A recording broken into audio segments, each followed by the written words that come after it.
Pour 2016-17, Rossignol vous présente la nouvelle gamme piste femme, qui va s'appeler Famous, donc qui va remplacer la gamme unique qu'on avait jusqu'à présent sur le créneau piste femme.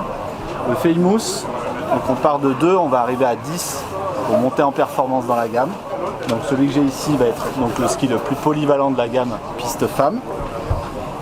Le principe, on reprend le revêtement granuleux pour vraiment travailler une résistance produit qui soit accrue, notamment sur des utilisations type location, sachant que la gamme va être compatible log-vente.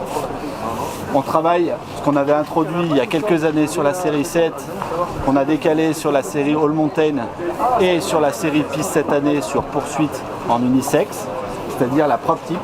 Le principe étant le même, c'est qu'on allège l'extrémité du ski avec une spatule, c'est un brevet Rossignol avec une spatule allégée, c'est-à-dire qu'on travaille l'entrée en courbe du ski pour avoir un ski qui soit plus docile et plus vif sous les pieds.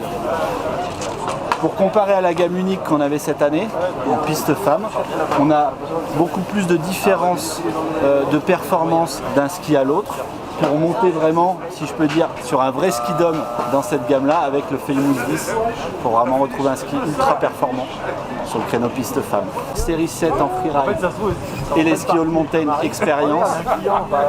On a amplifié la performance avec une nouvelle fibre qui s'appelle le Carbon Alloy. Le principe de cette fibre, donc qui est un carbone mixé avec de la fibre de basalte, c'est qu'on va monter en performance, ça c'était une priorité, mais aussi en gardant le pop du ski, le côté joueur du ski, pour avoir un ski qui soit accessible, c'est aussi ce qui fait la réussite de cette gamme-là, mais de monter en performance, c'est-à-dire qu'on efface aussi un petit peu l'effet de la spatule qui a tendance à taper sur ce genre de gros rocker pour vraiment monter en performance. Donc là, la gamme, elle démarre toujours sur un Smash 7. Ensuite, on passe sur un nouveau ski 98 en patin qui vient remplacer le Sin 7 qu'on avait dans la gamme jusqu'à présent et qui va s'appeler le Sky 7.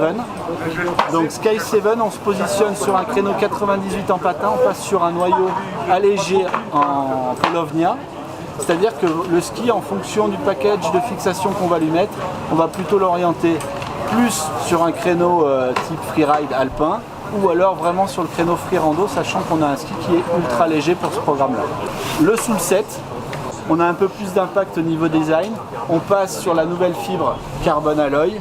Donc on a vraiment un Soul 7 qui monte en performance pour pouvoir convenir aux skieurs moyens qui veulent découvrir de la poudreuse, mais aussi aux skieurs experts qui veulent se faire plaisir avec un ski ultra polyvalent passe-partout. On termine la gamme série 7 avec le Super 7 que j'ai ici. En fait, on vient fusionner notre gamme Super 7 et Squad 7 avec ces nouveaux skis qui reprennent la fibre Carbon Alloy, donc on monte en performance jusqu'aux tailles 188, cette gamme-là, en 116 en largeur au patin.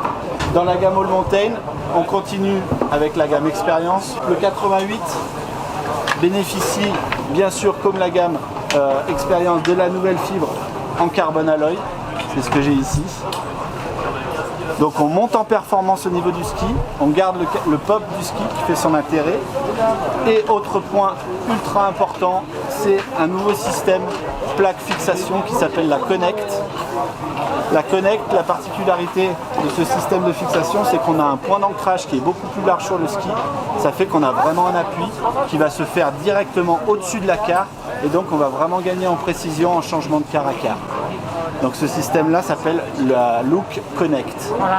Sachant qu'à partir de l'année prochaine, toutes les marques du groupe Rossignol, c'est-à-dire Dynastar et Rossignol, commercialiseront la marque de fixation Look. D'accord ?